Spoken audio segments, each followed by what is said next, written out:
libertymom.org. That is Main Street Media, Utah. This is the Liberty Mom Show. Liberty Moms are the original secretaries of defense. We are the real defenders of the home front. And we are there when it comes to defending our families and our communities. I'm your host, Dalane England. I'm so happy to have you join us. We have a great show for you. I think you'll find it very informational and very enlightening and hopefully very inspiring. We have two Liberty Moms with us today. I'm really excited to have Julie Hattabaugh, who is definitely a Liberty Mom, and she has been out there. One of the things that I love about Julie is she loves the America, she loves the country and the Constitution, and she's out there doing things, creating value and doing good. She was on the board of the Bountiful Veterans Park, and it is absolutely amazing. If you haven't seen it yet, it's at the Bountiful City Hall, right connected to the Bountiful City Hall, and it's beautiful and absolutely amazing. And she is one of the board members that made it happen. She's also the president of the American Legion District 2 Auxiliary, and she's the Girl State Chairman for the South Davis County. And that is an awesome organization that gives young girls that are in 11th grade the opportunity to participate in Girl State and learn so much about our country, our Constitution, and get to meet with other girls and really get a great education. It's a really amazing opportunity. So I highly recommend, if you know anybody that is going into 11th grade or their 10th grade or 9th grade, they need to get prepared and be ready to sign up for Girl State. And she's a resident of Bountiful for 36 years. She's happily married mother or wife, and she has 4 children, 5 grandchildren. And she and her husband have been a military family for 24 years. So as I said, she's great at creating value. And then we're just going to welcome Peggy. Oh, we lost Peggy, but we've got her back. Okay, Peggy, we got you. So we also have Peggy Robertson, who's also a Liberty Mom. And Peggy she has been with American Legion Auxiliary since 2013. And last year, she was the second vice president of the Utah department. And this year, she's the first vice president of the Utah Department of the American Legion Auxiliary. She loves to serve. And I will just tell you it absolutely loves to serve. And she does it quietly and in the background, and she helps with so many things. And again, she loves to serve. She loves America. And both of them love to serve. And I just want to say thank you publicly right now for your help with Freedom's Light Constitution B and Freedom's Light Festival, which you have both helped so much. And I really appreciate that. But today we're going to be talking about this amazing organization, the American Legion and the Auxiliary. So Julie, why don't you give us a little bit of a rundown of what American Legion is and why you're auxiliary rather than American Legion. Tell us the difference. Well, the American Legion organization is the largest veterans organization in the nation. And you can add to that the world, because there are posts also in foreign countries. But it's an organization that is designed to support and help veterans in many capacities. And it is funded by Congress. And our memberships, whatever we do throughout the auxiliary and through the Legion, helps to provide more funding for us so that then we can help more veterans in our state and in our area. And we are divided into posts. So our post is South Davis area. And then from the posts, we have districts. From the districts, we have departments, which actually are the state, and so on and so forth. And it's really a wonderful opportunity to serve and to help veterans in need. We work a lot with the VA, especially up at the VA center. And in different homes, we work with veterans pantries, food pantries. We have all kinds of programs, even children and youth programs, everything that emergency funds for veterans. It's very comprehensive. It has a lot of opportunity to benefit veterans. So, and I'll let Peggy also add a little bit to that as well, if she'd like. Yeah, Peggy, tell us a little bit about on the state level. Well, the state level, we support all of Utah, which there's 9 districts divided in the state of Utah. And I think there's 97 units. So Really? Julie's the president of Unit 79, which is the Bountiful unit. She's also the district president of District 2. And it's just been amazing. After you get to the Utah level, there's a Western Division level where we all meet via Zoom because none of us can travel anymore. And then to national level. And those two are a little different. But at the Utah level, we have chairmanships. So I think at one time I counted that we had 17 different programs. And like you were saying, the Freedoms Light and the Constitution B fall under community service. We have a VA&R, which is shorthand for Veterans Affairs and Rehabilitation.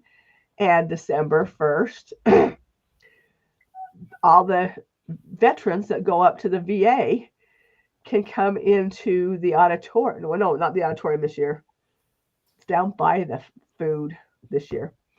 And they can shop for their families. And we have blankets and pants, and we'll have boots, and they have coloring books that they can get their grandkids and different things to help these veterans who can't. Then we also have with the VA&R is our President's Project. So this year each president changes, and Mike, our president, has picked food bank, the Veterans Food Banks. So it goes to veterans' family. And we've had a lot of good donations. I'm seeing pops in. We went over and delivered this. We went over and delivered that. So it's really struck a chord this year when we know that our veterans live on a pretty low salary base, that they're able to get food for their kids at the food banks. They had 800 last month that came into the Veterans Attic, or the, Airman's Attic at Hill Air Force Base. And that was a lot more than the 200 they usually get. And so they're kind of hoping we have help. Sorry about all this. I have too many projects. Yes, So if anybody wants to volunteer to help me with the projects, I'll take them up on it. But then we all have national security. The other thing is that we have a children and youth program, which is also good for Freedom's Light and Constitution B. And then we have Americanism. And Americanism, they have a form that the Legion does an oratorical, and there's scholarships and money attached to that. And we have an Americanism essay, and there are things to that. We also have a Poppy program that if you go on to our, I'm going to get you the right thing because I always say it and then I sit and worry about it, our website at the department level.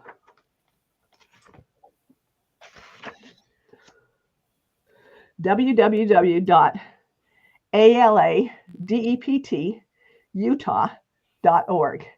And that's our website. And you can go on and check that out and check some of the different programs we have. And then Julie, we'll go back to her because I'm kind of with the Boy State Foundation and Julie handles the Girl State Foundation.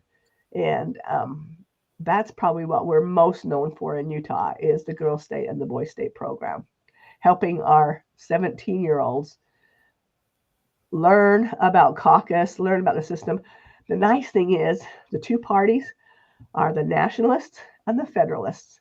So they come with no drama and they don't come with any preconceived notion, and they get to learn how the Constitution and the government set up in a kind of calm environment because they're not bringing, my mom says this and my dad does this.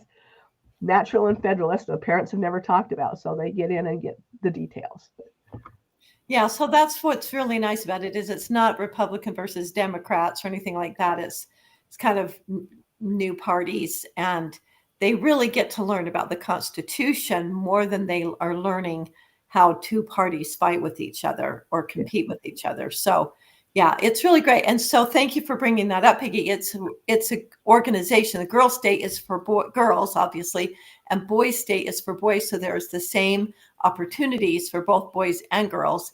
And they learned so much. I mean, it really is amazing and fun to see how much they learn and grow from attending Girl State and Boy State. It's great education and a great opportunity. It's great on a resume too. It really is. It's such a great organization. It's really wonderful. Julie, tell people, because you have the American Legion and then we have American Legion Auxiliary. So tell people the difference between those two.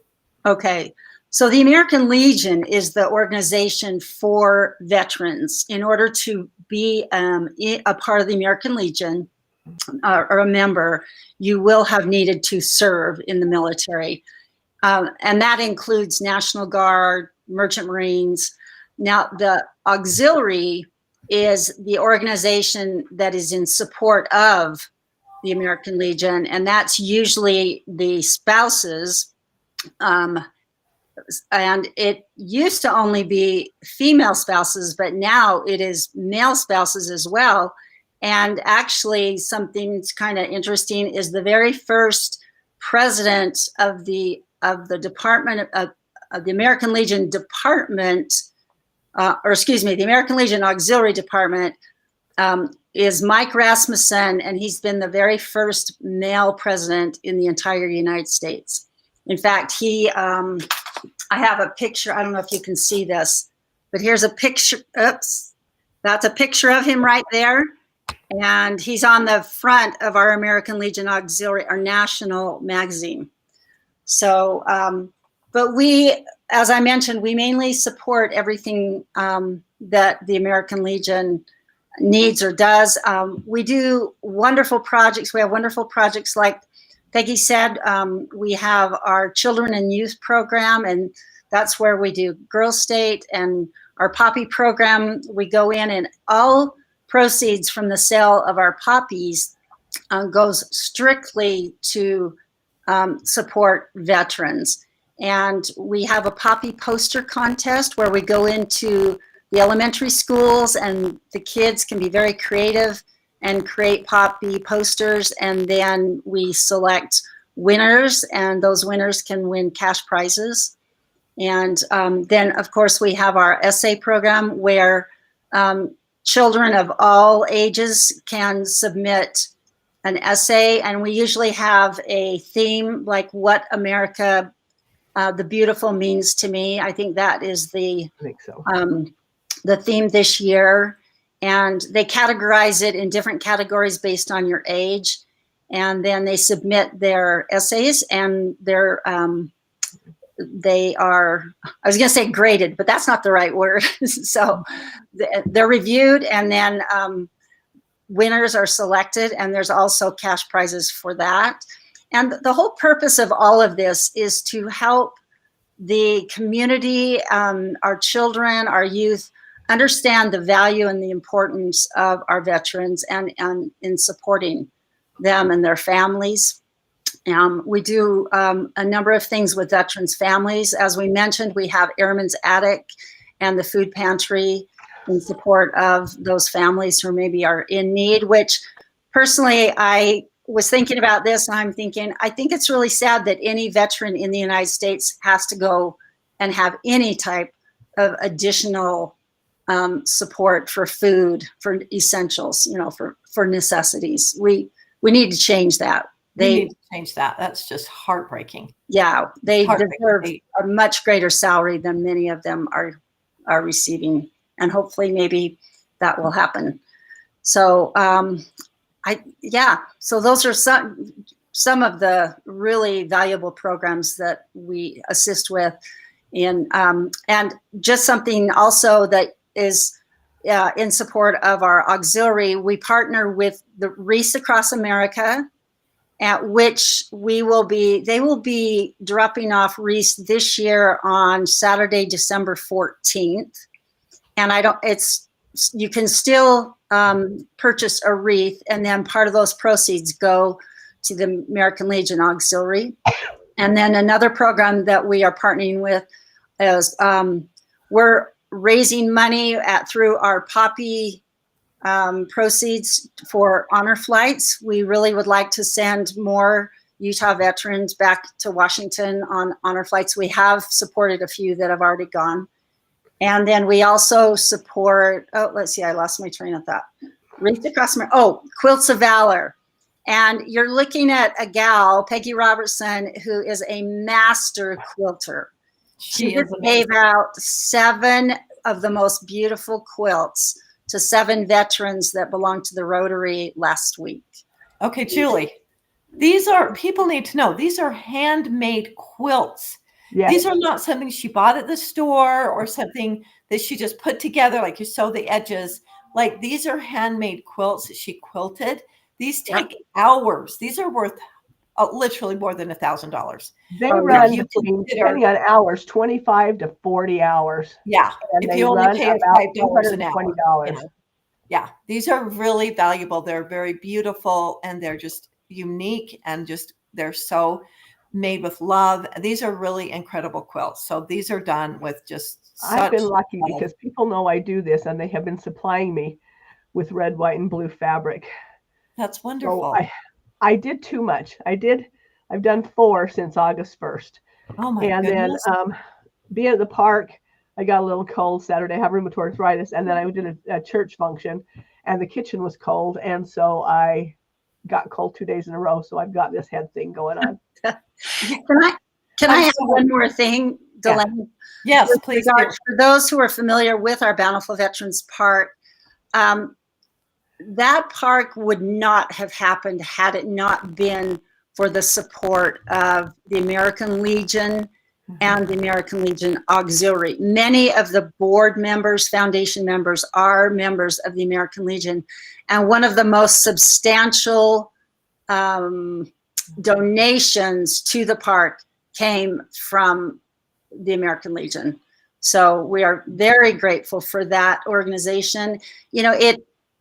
I can say this, it kind of died out a little bit.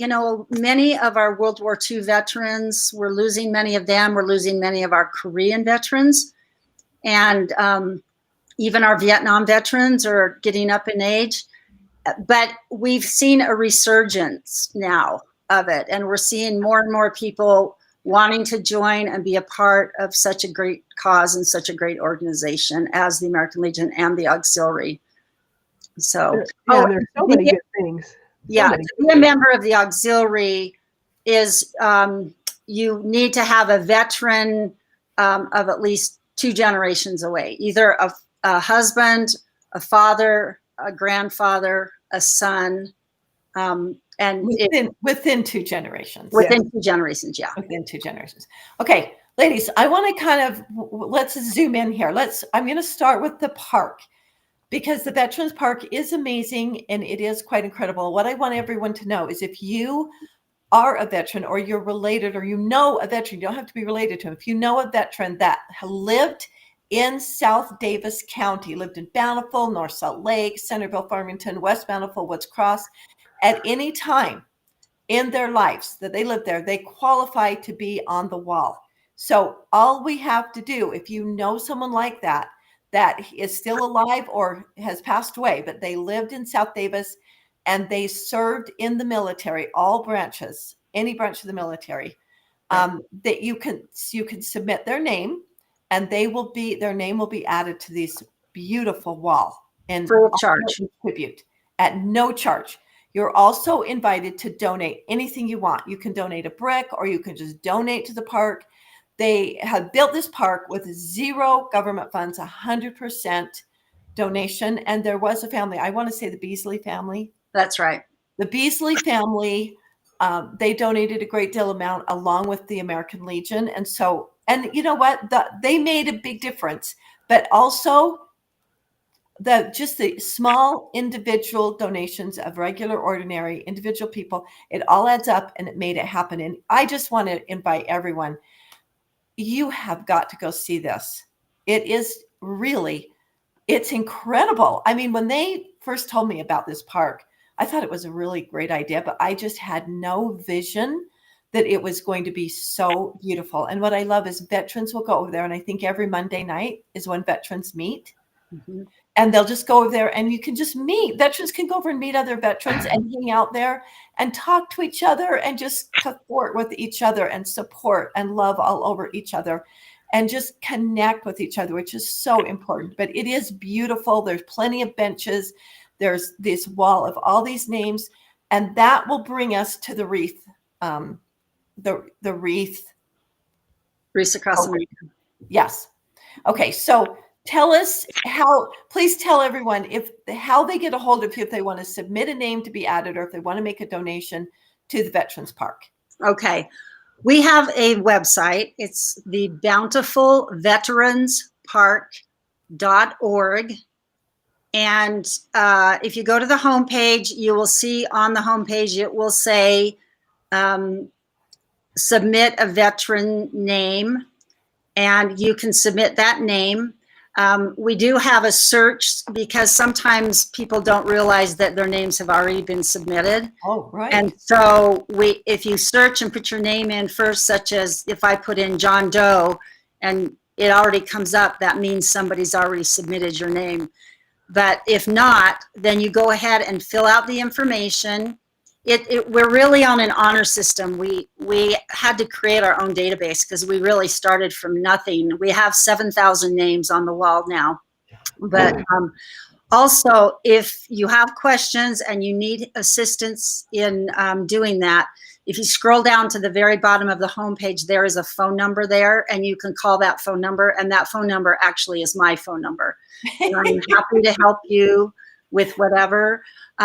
Dalane mentioned about our pavers also, and that's in support of the maintenance of the park because it does cost quite a bit to maintain the park.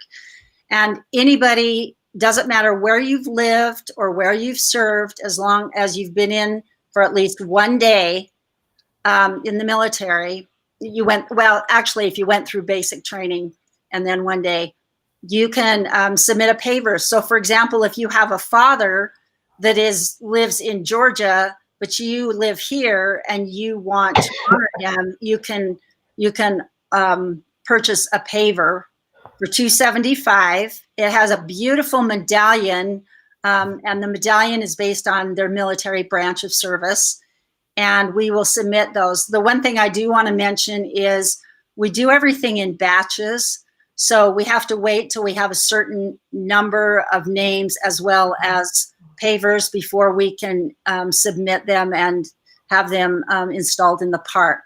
So at this point, it's usually taking about 6 to 9 months before we submit any names or inscribe any more names or install any more pavers. But I'm happy to take anybody's phone call and help with any questions that they may have. And by way of just a little more explanation, we started this park years ago, but the time that we were going to actually construct it was during COVID. And many people had said to us, it won't be done. It can't be done. And we don't take no for an answer. And so we raised $1.2 million in financial funds, and then about an additional $800,000 in in-kind donations. And we got the park built in about 6 months. So our producer put up the pictures of it, so the website, so you could see how beautiful it is. And you need to, may I give you some unsolicited advice? The statue is it is just so incredibly beautiful. I would love to have like a zoom in on that statue because it's absolutely exquisite. And it's all symbolic, so it's full of meaning. It is just really beautiful. So, okay, great. Thank you, Julie. Thank you so much. And thank you to our producer, Dwayne, for putting that up there, and you can see it. Oh, there it is. Okay, you've got one. I just missed it. you can see that statue. And do you want to just do a really quick summary of that statue? Yeah, the statue's name is Columbia. She was fashioned after the Columbia that stands atop the U.S. Capitol. She stands for Americanism, patriotism, loyalty, and we had a local sculptor do it. And then what's also symbolic of it is some of the symbols that are just pertinent to Utah. For example, you'll see seagull lilies in her hair. You'll see beehives. You'll see bees. You'll see a seagull. You'll see cherries. You'll see wheat, all symbolic of our state. And then each ball represents one of the branches of the military. Is that right? Oh, yeah. She holds helmets atop a direct American flag. And each one of those helmets is representative of the 5 conflicts, World War I, World War II, Korea and Vietnam, and War on Terror that are in the park. Thank you, Julie. That is beautiful. Thank you so much. Mm-hmm. Okay, and then what's coming up in December is where you can purchase a wreath or more than one wreath, and you can attend or not attend, and we put a wreath at each gravesite of someone who's a soldier, a veteran who's passed away. And so how do people donate to, or how do they purchase a wreath, Julie or Peggy? They can go to Wreaths Across America, and then it'll ask which location you would like to donate to. And ours is American Legion, Bountiful Veterans Park. Also, those wreaths don't have to, some people think, well, if I'm going to purchase the wreath at the park, does that mean the wreath has to stay at the park? No, you can take your wreath and you can put it on whatever grave, or some people put it on their door, in honor of their veteran. So or also what you can do, if you want to go to the Bountiful Veterans Park website and scroll down with my phone number, you can call me and I can help you with that as well. Okay, that's lovely. I love that you can use that wreath to honor the veterans any way that you choose. And I just love that, because we all have a way that we want to honor them, however is best for you. That is beautiful. Okay, and then one of the most important things, in my opinion, is helping with the food bank for the veterans. So tell us how someone, and this is a time of season where we really are kind of getting in the giving mode. We just feel such a need to give back and to serve others. And especially as in Utah, as it gets cold, or like most of the world, half of it anyway, where it gets cold, and it really is not a very fun time to be hungry or without shelter. And there is a great need for our veterans, and we want them to have healthy food. And so what's a specific way that we right can now through the end, I think the end of November, you can just drop whatever's on their list at RC Willey. Mike works for RC Willey, our department president, and he got them to agree to help us pick that up, and they deliver it. So as you walk in the door at RC Willey, there's a barrel and a big sign explaining the American Legion. And after that, we will have on our website places that you can call, and we can come pick up any kind of donation and get them there. I'm not sure. I haven't been up here. Have someone pick up your donation? Yeah, like the scouts do. You know how they have come around and they'll pick up your. Right. I kind of figured maybe the same thing for a while. A lot of people can't get on the base. Now you can get to the food pantry at the VA. Right. You don't have to show ID, but at the base you do, and that's mostly kids. At the VA and Christofferson Veteran Home, that is usually for our veterans who have retired and or food help. Wonderful. Okay, so that's awesome. So any RC Willey, or just the one downtown Salt Lake? All of them. Any of them. All the RC Willies, you can drop any food or supplies, things that they would need, just right off there, or call and have your donations picked up. Yeah. Or if you can get on Hill Air Force Base, which I don't think I can, I haven't tried, but I don't have a. I can. I have a military ID. Of course you can, Julie. I can call Across Julie and say, the hey, I top need to too. get in, because Julie's husband is, I think, 26-year, been in the military. He's quite amazing, and their entire family is, and her son-in-law as well. So she's a military family, so she can get in. But the rest of us, my dad and my brothers, I have 2 brothers and my father that were in the military for many years. But this is just nice to know there are options. There's different ways that you can do it. There are 4 different vet centers across Utah. Okay. Ogden, Airman Attic's closest to us, then the VA in Salt Lake. And those, I think the Airman's Attic is the only one that you probably cannot get online, but you can actually just look for any vet center and drop them off. And even if you want to drop off snacks, Right.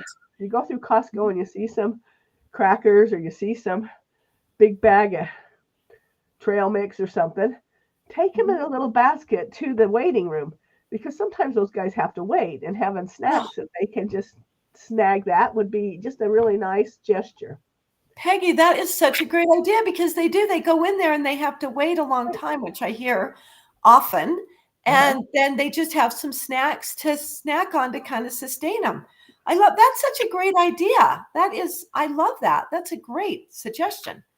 Okay. So thank you very much. That's really, really, I just love that, because I always love at Christmas time and Thanksgiving. It's a great time to give, and where our hearts are very softened and turned to that. And I always personally, I always took my family, we wanted to go take actual stuff instead of just donating money, which is also very good. But with my kids, I wanted them to feel very much a part of it. I wanted to feel like they were actually doing something. They go buy the food and then they see us take it someplace and donate it. So they felt a part of it. And they knew that what they were doing was being used and benefited and making a difference.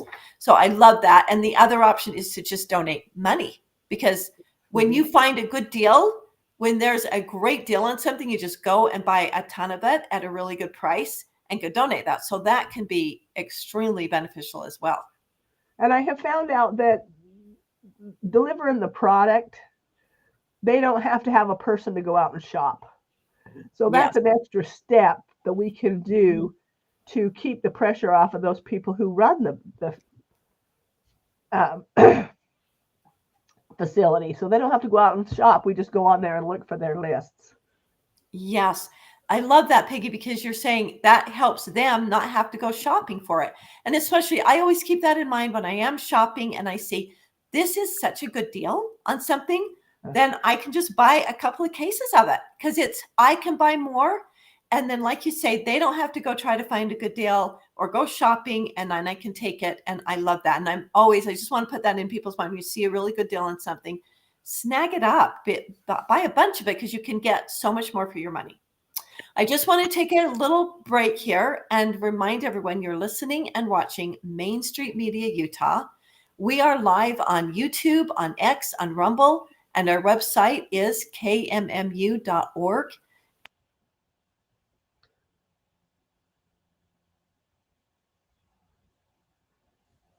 Where'd you go?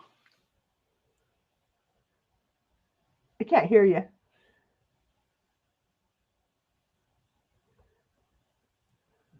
We've lost your sound. I don't know if you've lost mine. Can you hear us? I can hear Julie. I can hear Peggy, but I can't hear. Here's Dalane. Okay, well. There. Okay. You can hear me now? You're good. Okay, well, I don't know when I lost connection, but I just want to encourage everyone to remember to, when you find a good deal, go out and get, buy quantities and make that donation, because that really helps in a lot of ways, because it helps save time. And I just want to remind everyone you're listening to KMMU.org. This is Main Street Media Utah. We're on Rumble, we're on X, we're on YouTube, and it is live, and we're on live. We have a variety of shows from noon to 6 every day. So please be sure and listen to us, but also listen to other programs, because you get so much great information, get so informed. Okay, so those are all excellent. projects that you are doing. Another project that you're doing are the honor flights. And I feel like, the honor flights, we have to do the honor flights while we can, because as you said earlier, so many of we don't have very many World War II veterans left. Mm-hmm. My father passed away 24 years ago, and he lived to be old. So we don't have a lot. They have to be really old to have fought. And the honor flights are just incredible. What a great way to honor these amazing people. We went in 2022 to Arlington. And on the Wednesday after Memorial Day, we went to the wall. And because I had a walker, because I wasn't breathing right in the lower altitude, they put us in the middle of an honor flight. So they had guys that were going down to the Vietnam Wall, and then we were in the middle of it. And just watching those gentlemen's faces, my husband's uncle is on the wall there in DC, and finding the names. And we were, some guy asked us if he could do it for us, and yeah. But that was probably my turning point. Like I said, I'd been 2013 with the auxiliary, but going there and seeing their faces and the way they responded when they found their friends, the people they went with there, I just said, you can't ever just put this in the background again. This is too real. This is not something that just sits on the shelf for the 4th of July comes out. This is a constant experience. So that honor flight for me, I didn't get to go on one, but I got in the middle of one, and watching their faces and different things and listening to their comments was just so lucky for the escorts, and so lucky for them. It's a powerful gift that we can give to these people who literally wrote a blank check to every one of us. They wrote a blank check saying, I do not know what this will cost me, but I love our country. I love freedom in America. And I want us to be able to live in a moral society where we can choose to be free. And they wrote a blank check, and they had no idea the outcome. And I think this is just such a great way we can really thank them and honor them for it. So how do we support that? Do we go on the same website? How do we donate to that cause? Well, one of the things, Honor Flight is a totally independent organization. I see. And so actually what we are having for our post this Wednesday, November 20th, we're going to be talking about the Honor Flight. And we actually are trying to get a representative from the Honor Flight there. I think their office is in Draper, to come and attend. And we haven't got things finalized yet, but we're hoping for that. Again, it's on Wednesday at 6:30. It's a dinner, and we would love to invite any veterans who would like to attend, or any who are interested in possibly joining American Legion who are not members. They can go and contact me on my website. On the website. If I can mention maybe one more thing with regards to what American Legion does, our American Legion post, like a lot of others, we do military honors for those who have passed away. And for us here in Bountiful, they do the Bountiful City Cemetery, and they also do the Lakeview Cemetery. And this is totally free of charge. These fellows, these veterans who come and they spend their time there in honor of their fellow veterans, do this free of charge, and they take the time to do that. And they're actually, I think they're doing about 1 to 2 a week now. So that is a great honor. And we would love to have more Legion members be a part of the organization. And Eric made a really good point. He said, I know that you would love to have maybe a military honors at your funeral. So the more that we can have join us and participate, then the more that we can honor. So anyway. Excellent. So we really can just, any veterans that we know, we can let them know about this, and they really should contact you. Then let them know there's a dinner Wednesday at 6:30. Is that in Bountiful? At the Jeep Posse building, which At is the Jeep Posse building. 1050 South, 300 West. And the dinner is free of charge for a veteran. So yeah, they can come and they can bring a guest, and we're just really excited about building our veterans organizations in support of the many thousands and literally millions of veterans that need our assistance and need our support. Okay, I love that. And it really does give veterans a chance to connect with other veterans and not just be honored, but have a chance to be together and be connected with each other and to build the organization. Exactly. And support each other. Okay. And here's another thought. The funds that we receive from Congress for each state or for each organization is all based on our membership numbers. So that makes a big difference right there. Right. So you can do more if you have more people come and show up and join. Right. Then you're able to affect more lives and do more. But I do feel like being a part of it is such a great plus, such a great blessing for the members, the veterans that are a part of it. Yes. It's just a win-win all the way around. Well, and you mentioned about our Monday night, at the park this summer.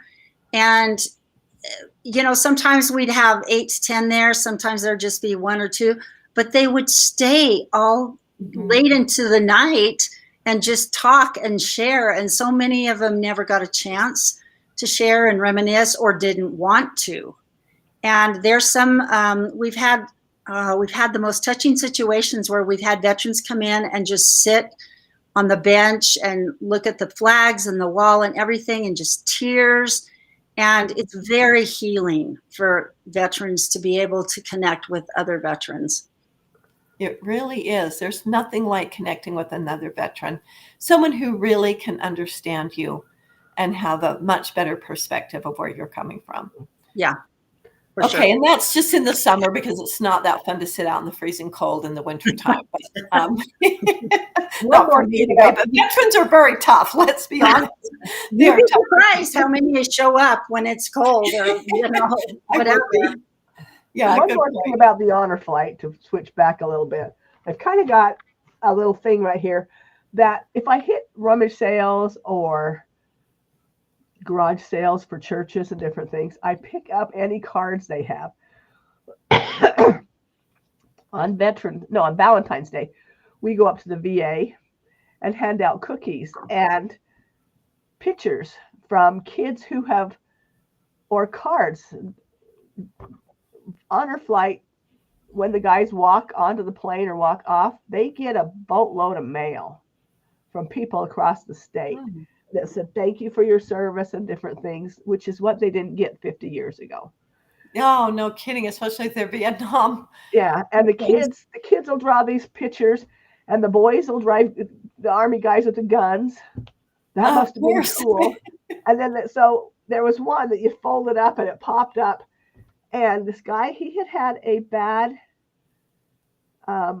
prognosis on Valentine's Day, and he didn't want the cookie, so he probably wasn't allowed to have sugar. And just said, here's a Valentine. Hopefully that helps. And he got out the doors and he opened it up, and you could see his shoulders. We had his back. His shoulders were just laughing. And his wife looks at it, because she's concerned. Of course. And she looks and she started laughing. And then he started showing to everybody he passed going to the car lot.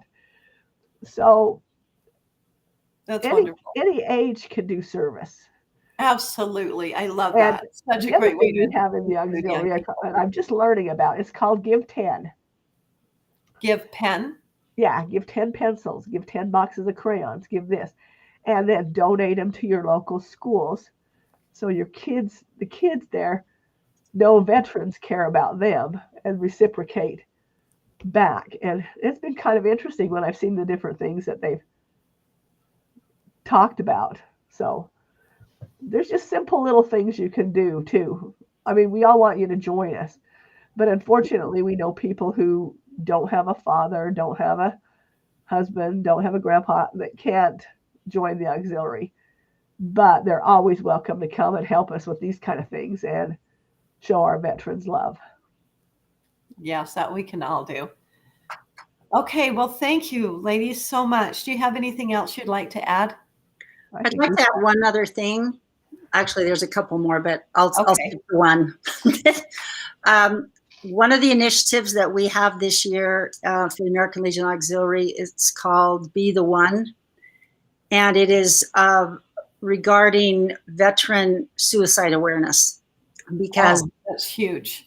It's very huge, and it's we just want to be there for those veterans who are really struggling, and and we want to just create more awareness in our communities that this really is a major problem, and so many of our veterans also are homeless, and so we're hoping that by supporting this Be the One project and also just getting the word out there, particularly if you, many veterans just are very silent about the heartache and the pain that they're suffering silently.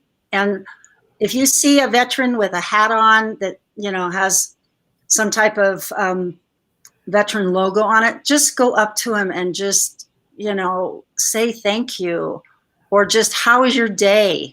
Tell me how you're doing. And we love our veterans. We're grateful for our veterans, and just to let them know that we care about them. We appreciate their amazing sacrifice. We're still noticing we appreciate it. It is magical to feel appreciated and to know that your service and sacrifice, someone noticed. Exactly. Yeah, it's great advice. And that's something we can all do and teach our children and our grandchildren when they see a veteran, to just go up and say, how are you doing? Thank you so much. I've been more recently taught, I've always been one to go say thank you. I tear up, but, you know, somebody said, you know, talk to them. Exactly. And you always feel like, we know they're busy and things like that, but to just say, how are you doing? To just take a minute, don't, slow them down, but just take a minute and just presence and be with them. I just think that most people, because everybody's different, would love that and appreciate that. Yes, and on that same note of loving and supporting and appreciating, at our Veterans Park particularly, we will do tours for youth groups. Right. We love having them come in for a tour, and we even have a little scavenger hunt, and we'll send a veteran down with them, and they can get to know him, and he can tell his story, and then they can tour the park and learn more about the different, the different branches of the service, so along with the different conflicts. And the kids, we've had this happen where they know they have a grandpa or they have a neighbor or somebody, and they come down and they love to find the name on the wall. Mm-hmm. And we just need our youth to be more aware of the great service and sacrifice of our veterans. So we absolutely need our youth. They cannot appreciate what a great country America is without knowing and appreciating the price that was paid to have this country. We do not, this generation has not paid the price, and you can't really appreciate it if you don't have an understanding of that. So it really is essential, Julie. Thank you. Yeah. Thank you for letting us share. Oh, thank you so much for all you do, Dalane. And Peggy, did you have anything else that you would want to share? No, it's just what you've done. Study the Constitution. The one thing, about a year ago, August, I was watching we were at a convention, and Sunday afternoon, I was watching the debate replay. And one of the veterans sat and goes, "Why are you doing that?" Then I says, "Because I'm going to have to vote. I'm going to have to know." And he goes, "No, you're a smart woman. You read your Constitution, then you read your Federalist Papers, then you go back and read the Constitution, and you're going to hear, and maybe even the non-Federalist paper, anti-Federalist, whatever." Mm-hmm. The anti-Federalist papers, you put yourself in the Constitution, and you're going to hear who loves the Constitution in the same level you do.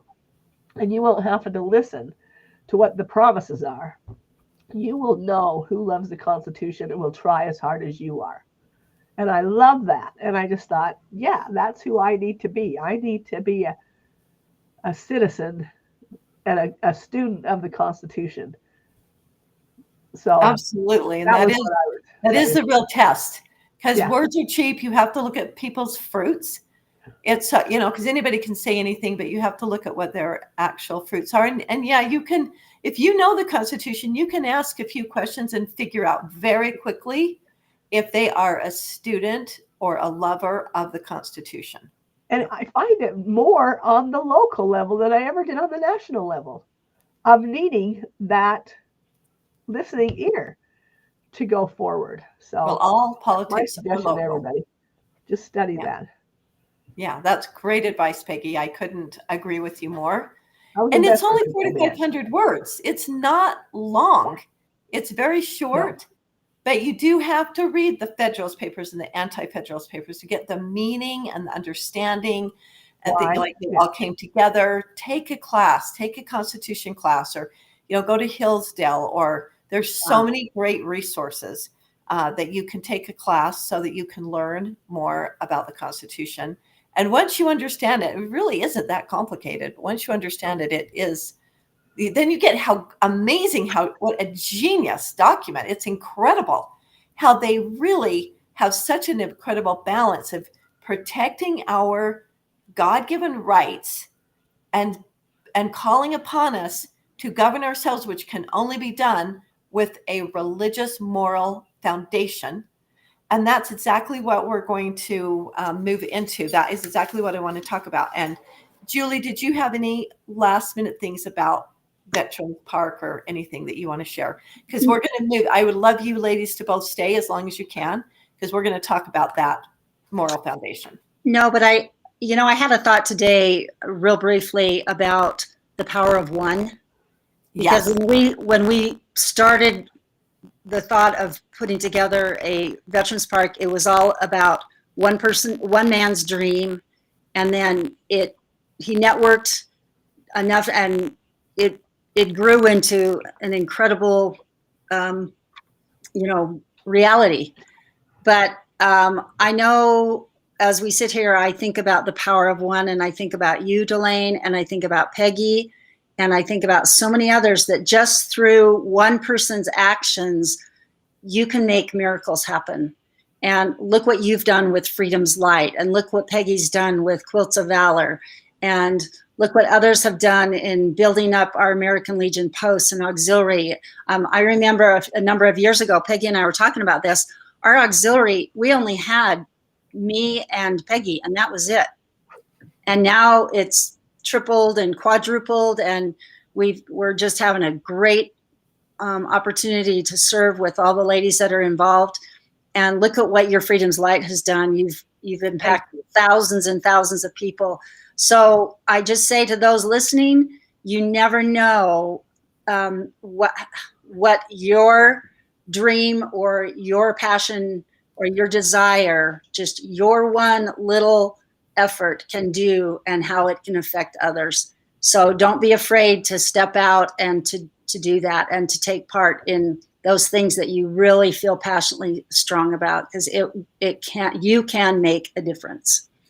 And you do make a difference one way or another. Everything we do does make a difference. So thank you, Julie. You're so right. And it's, nobody did everything by themselves. This country wasn't created by just George Washington. It was many people just doing their small part. They didn't have to do everything. They just had to do something. And that is really the key, is if we each do something, the culmination of everyone doing something is what makes this success and makes everything happen. So thank you very much. I really appreciate that. And I love the power of one, because one person does have a lot of power to fulfill their mission and do what they can do. Yeah. So, okay. Well, that is just so amazing. It's incredible to think of all of the incredible things that American Legion and American Legion Auxiliary are doing. And so, yeah, we invite everyone to get involved and participate. So I think that a lot of us, we had the elections last week, and a lot of us were celebrating. Everyone isn't happy, but most of the people, by far more than half of the people in America, are very excited, very happy. There are those who are not. But what I would like to just share with everybody is, regardless of whether you voted for President Trump or whether you're happy or not happy, what I think is important to know is that you are already blessed. It doesn't, either way, you have already been very blessed by the actions of our president being elected. And just a few, let's see, I made a list of just some of the, here we go, some of the things that have happened. Already we have, the world is already a safer place because the senior Hamas official, he has already called for a ceasefire at the Gaza Strip. That has already happened just within 24 hours of President Trump being elected. So everyone is benefiting from that. UT, the Yemeni rebel group that has been backing Iran, has already declared that they would like a ceasefire. Vladimir Putin from Russia, he has already said he is ready to meet with President Trump and talk about ending the war in Ukraine. China has said he has hoped for a peaceful existence with the U.S. and China. So that is really kind of amazing just in that short period of time. We've already had numerous businesses who were starting to move to other countries that have moved back to America. So we have things to be grateful for. And I just want to remind everybody, we have so much to be thankful for.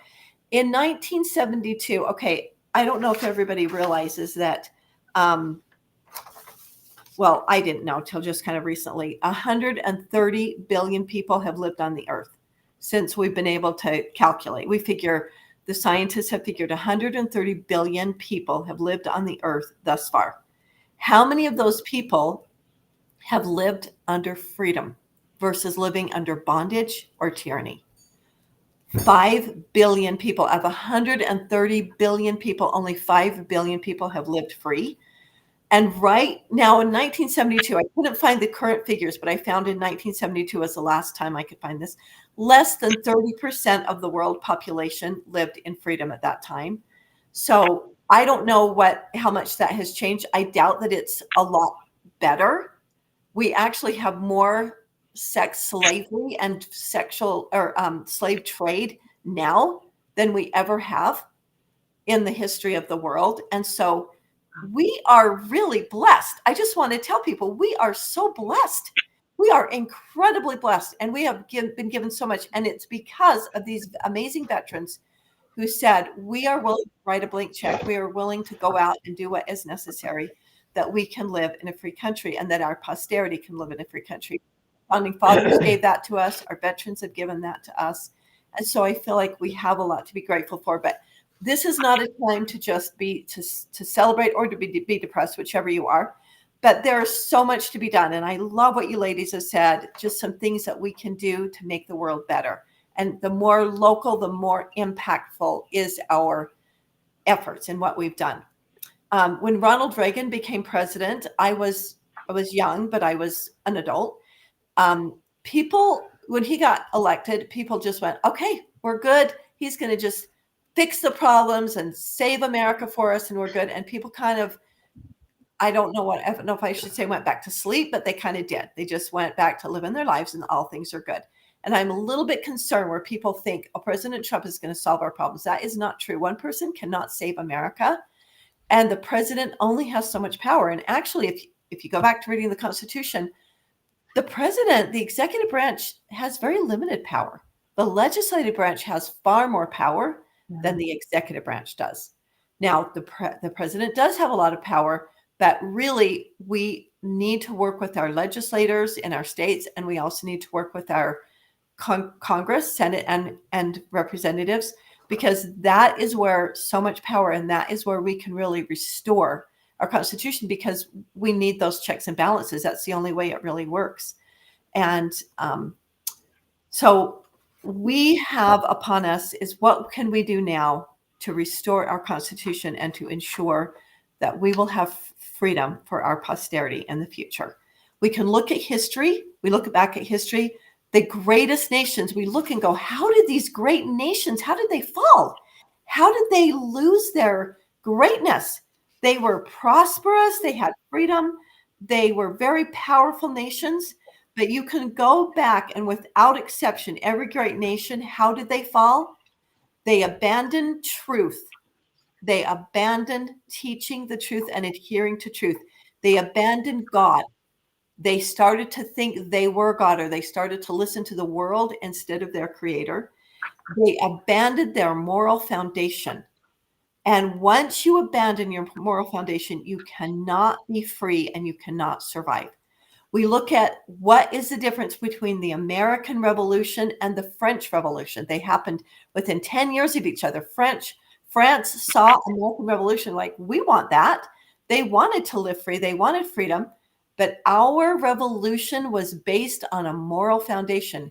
Everything was based on a belief in God, that our liberties were given from God, that we had a stewardship, an answer to God to do what God wanted, and a moral foundation. And France was just like, we want to be free and do what we want to. We want to get rid of the tyranny. We want to get rid of the monarchy.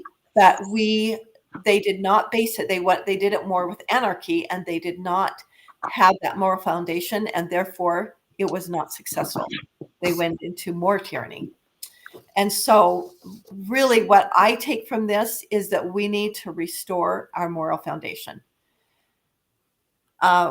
We have adults in our country. We have parents and mothers and fathers. We have elected people, the whole positions of power, and they are adopting this woke ideology and this idea that we can do anything we want, and especially this idea that this ideology that we can become God, or science can become God, and that we can get rid of God. And people don't always say it right out loud, but you think about this movement and this ideology that I'll take the trans ideology. What is the trans ideology? It is that either God doesn't exist and we can be anything we want to be, we can do anything we want, and our happiness is what it's all about, or that God messed up and created us and put us in the wrong bodies. This is a very serious accusation. And this is a real crisis, in my opinion, because gender dysphoria is a very real crisis. And my heart absolutely bleeds for these people who are suffering from this, because they are in trauma. It's very real and it is very sad. And I really feel nothing but love and compassion for these people. And I just can't even imagine it. I do feel for them. But it is unbelievable to me that mothers and fathers and that people holding positions of authority are buying into this and that are supporting it. And I have a video that I saw real recently, and I'm hoping that my amazing, wonderful producer is listening, because I would like to play this video of this mother. She is the mother of a child, and she goes on Instagram and shares her dilemma and her quandrum of how upset she is because her child, and I want to say it's a son, but I could be wrong. Her child thinks he is a cat, and she is totally affirmed that he is a cat. And so, Ms. Producer, I hope you're listening. This is the time that I would love to play that video. He's been holding on forever. So I'm going to just hurry and send a message. But if it doesn't play, I can just tell you, and it's kind of, if it's not real, it would be hilariously funny. But this, I think it's real. I think this mom really does believe that. She says, because if my son thinks he's a cat, he is a cat. If my child thinks he's a cat, he is a cat. And so she took her son to the veterinarian. Yeah, this is a little crazy. I'm going to pop this up for you. Okay, you're awesome. And, Thank you, Wayne. I'm going to have to restart it because Instagram, you can't stop and start the videos. So Right. here, Well, we want you to start at the beginning, so that's perfect. Here it comes. Hang on. Let's Okay, see. thank you. Let's see. We can't hear it. My son does identify as a cat, but I cannot take him to a vet because I tried that, and the veterinarian told me that because he has human anatomy, that he does not know how to work on him or diagnose him with anything, and he legally cannot. So, and while I do think that is a form of discrimination, because, you know, my son, if he says he's a cat, he is a cat, and he needs to be treated like that, like one, you know.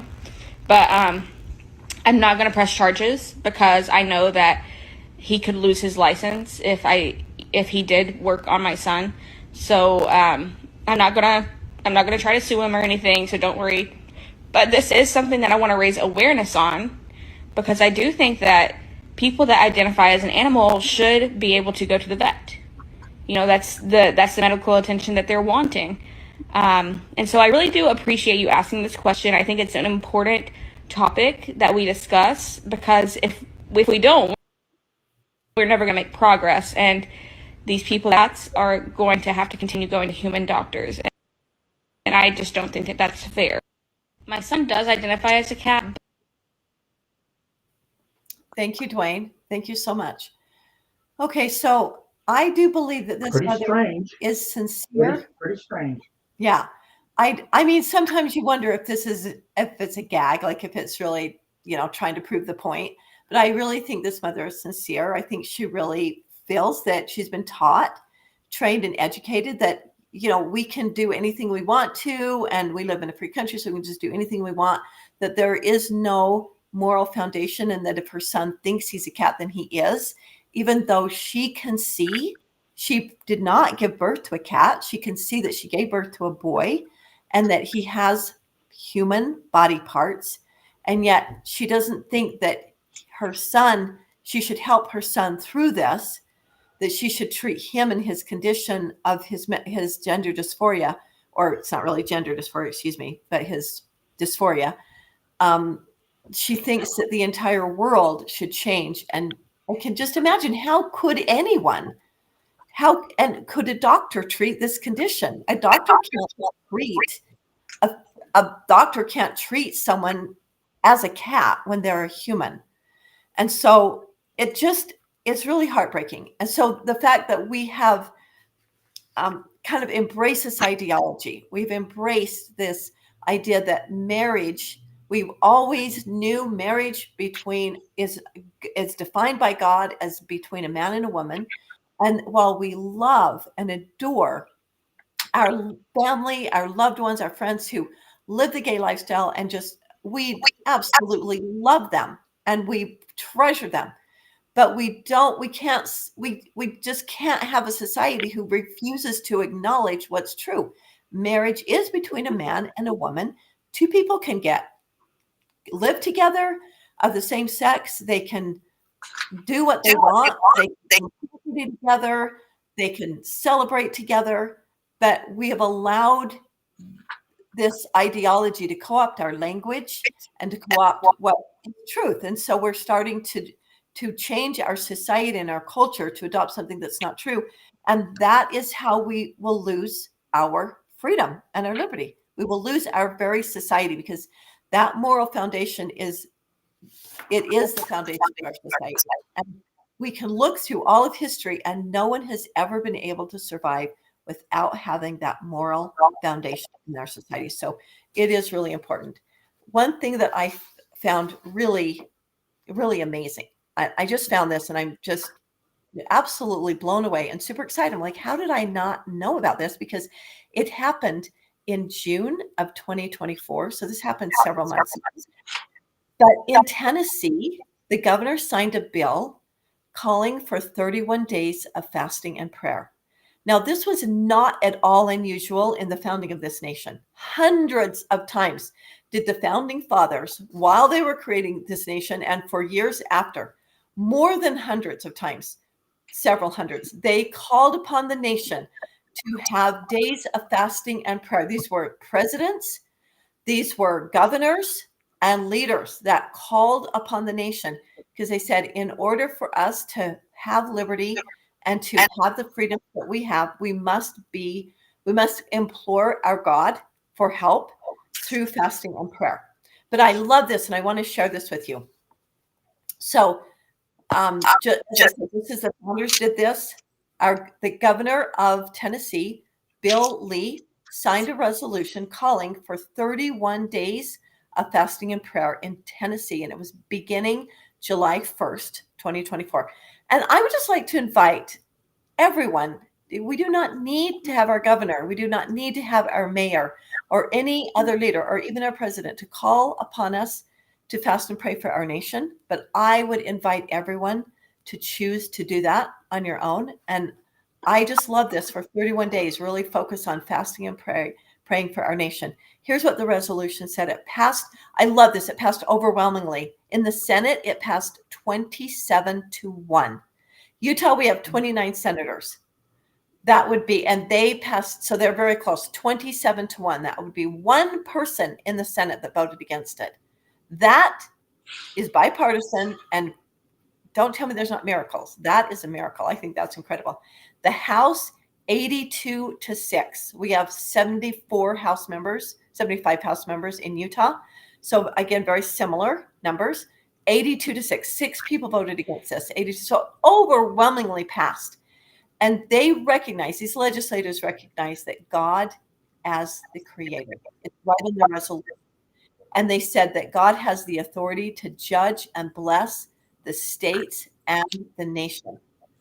And they said they called people asking to seek for the mercy and of God the Father.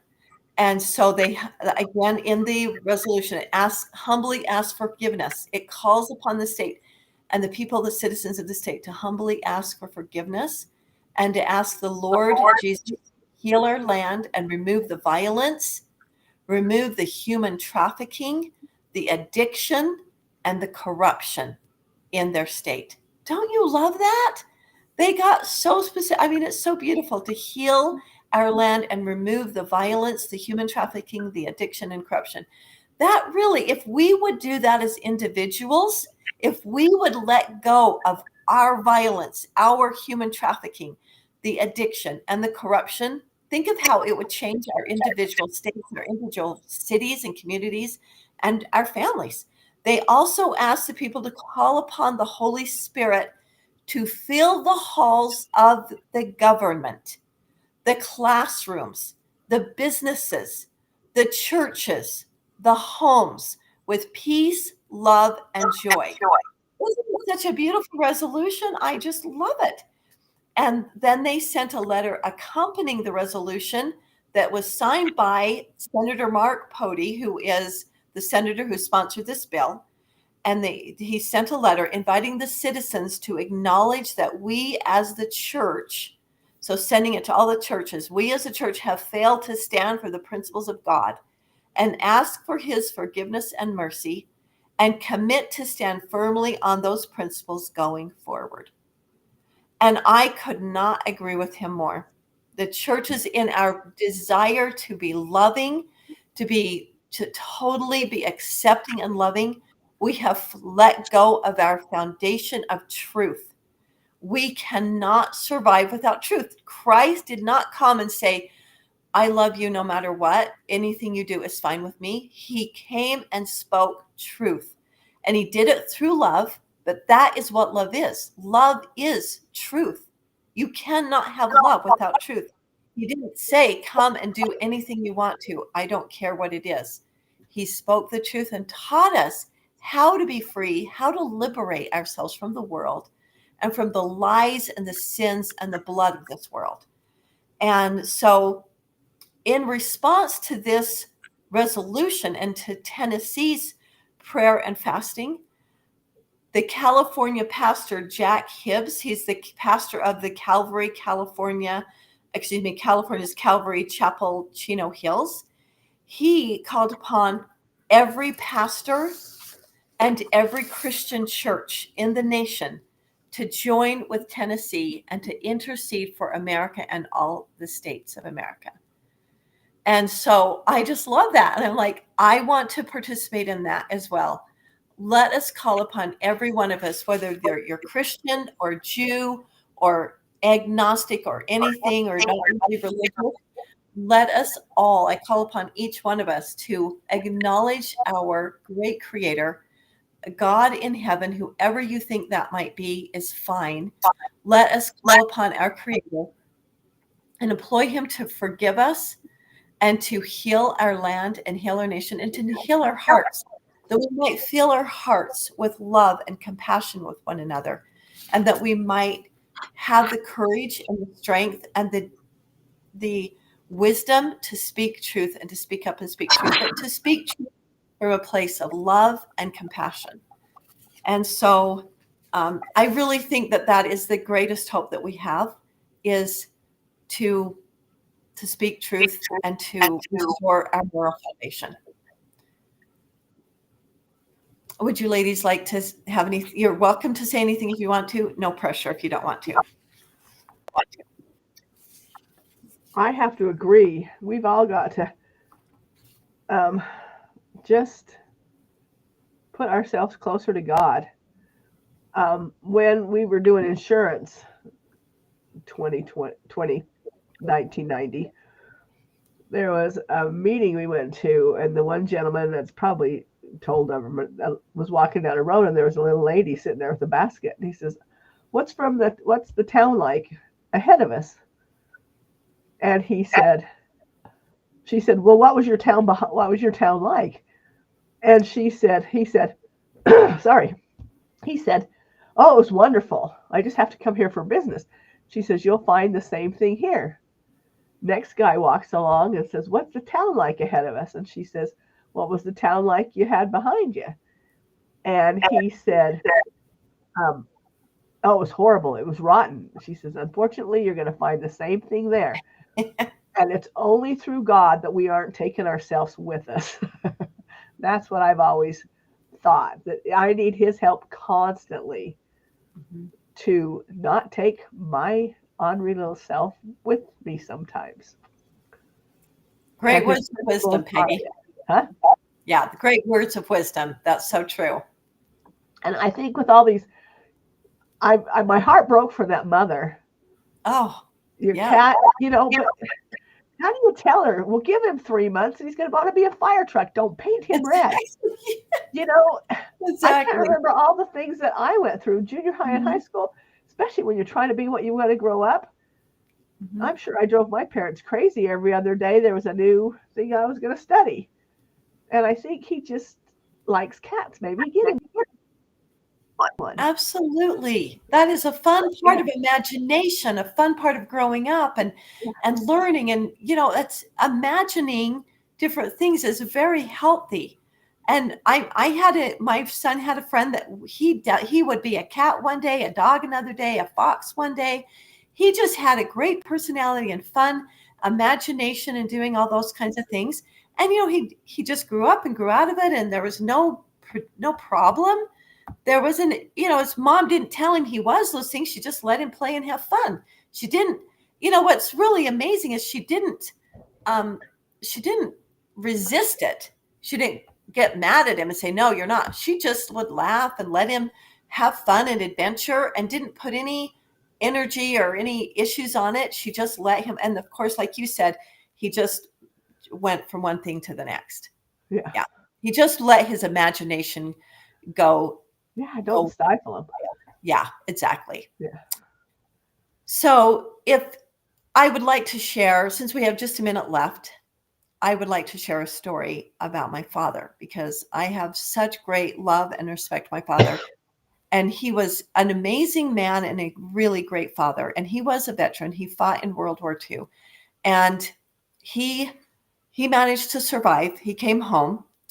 And he was a great example to all of us. That he never wanted to talk about the war. I could never get my father to share stories of the war or what it was like. I always tried to get him to tell us a little bit about his experiences, what it was like, because I knew it had to be rough, and he didn't ever want to talk about it. Well, when he got to be 75 years old, well, excuse me, 75 years old, they lived in St. George.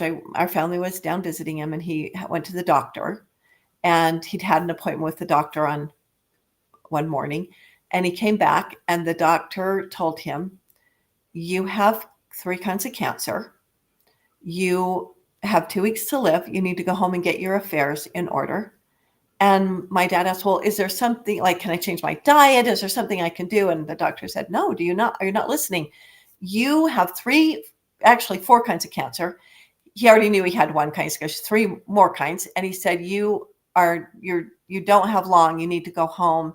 He literally told him 2 weeks. He says, you need to go home and get your affairs in order. And so my dad came to his home where we happened to be and shared that with us. And so we immediately started fasting and praying at that very time, because 75 is really not that old in this day and age, especially. And we did not want to lose our father and our grandfather. And so we started fasting and praying immediately. And we were really inspired with some things to do, what he could do to work on some things. But I had a moment to have alone with my dad. And it was really a life-changing moment for me, and I think for my dad. He shared, he said, you know what, I know why I have cancer. And I go, why, Dad? And he had 4 kinds. Like I said, he had bone cancer, he had skin cancer, he had prostate cancer, and I'm not thinking of the other kind of cancer right this second. But he said, I know why I have cancer. And I said, why? And he said, because I hate the Japanese. He goes, and I said, wow, Dad, I had no idea. And he says, yeah, I've carried that. I really feel like the hate that I've had in my heart has caused me to get this poison in my body. And he said, when my brother was, went on his mission, he got called to Japan. And when that happened, my dad said, this is one thing I remember my dad said, my country sent me to kill the Japanese. My God sent my son to save the Japanese. And that's kind of all he said. And I said, Dad, what's really amazing? He goes, I know that it's this bitterness and this poison that I have in my heart that's caused my body to be filled with cancer. And I said, Dad, what's really amazing, you should really acknowledge yourself for, is that he raised 6 children. We all grew up. I never heard my dad say one bitter or negative thing about the Japanese people or anything. He did not get that all over us. That would have been a great opportunity for him to turn our hearts and poison us, and for us to grow up with these bitter feelings. But he did not. He had that wisdom. He said, I saw the Japanese. I experienced at their hands the most barbaric, cruel, horrifying behavior and treatment. Not just to me, but my friends. They were brutal and they massacred. I saw my friends die and just be treated so horribly. And it was so painful. And I've just held that in my heart. And he said, I know that I need to forgive them.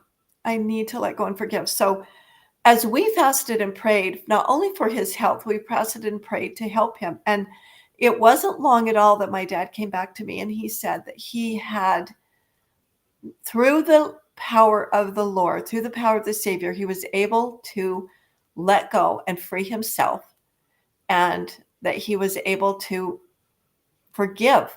And he said it was amazing how he could just, his heart was purified and he totally felt just, and he said, I didn't do it of my own. He knew that he had help doing that, but he was able to do it. And I just want to tell you, my dad lived for 10 more years in total health, totally healthy. He completely was able to be cured of all 4 kinds of cancer. He did suffer consequences of having cancer, but he lived happy and healthy and completely, was able to just go out, go hiking and live and enjoy his children and grandchildren. And we did everything. And he lived a full and healthy life. And it was amazing. And I know that it was because through the Savior, he was able to forgive and to ask for forgiveness and be be purified. And that is just a challenge that I extend to all of us. I have my own sins, my own dark heart. I pray every day to purify my heart, that I can love my enemies and love those around me. And I know it is possible through the Savior. And I just would extend to each one of us this amazing, and I just invite everyone, wherever you live, whatever state you live in, to maybe go to your leaders and do something similar that the Tennessee governor did, to have a resolution or a bill of fasting and praying for whatever length of time that you might choose. 31 days was because it was the month of July, which I think is really perfect because that is the month of the birth of our nation celebration. So I just want to invite everyone that we can forgive those around us. We can forgive our enemies, and that if we turn to the Lord, that He will heal our nation, and we will be able to be protected from the adversary and those who seek to take our freedom from us. Thank you so much for joining us. Thank you so much, Peggy, and thank you, Julie, for being with us. Peggy, do you have any last minute words? We have 1 minute left. No, this is just amazing. I love talking about the Legion. I love talking about the auxiliary, and thank you for allowing us to do that today. Thank you so much. Thanks so much for joining us. And I just want to remind everyone that you truly are the guardians of your liberty. Thank you so much for joining us, and we'll see you again next week. Thank you.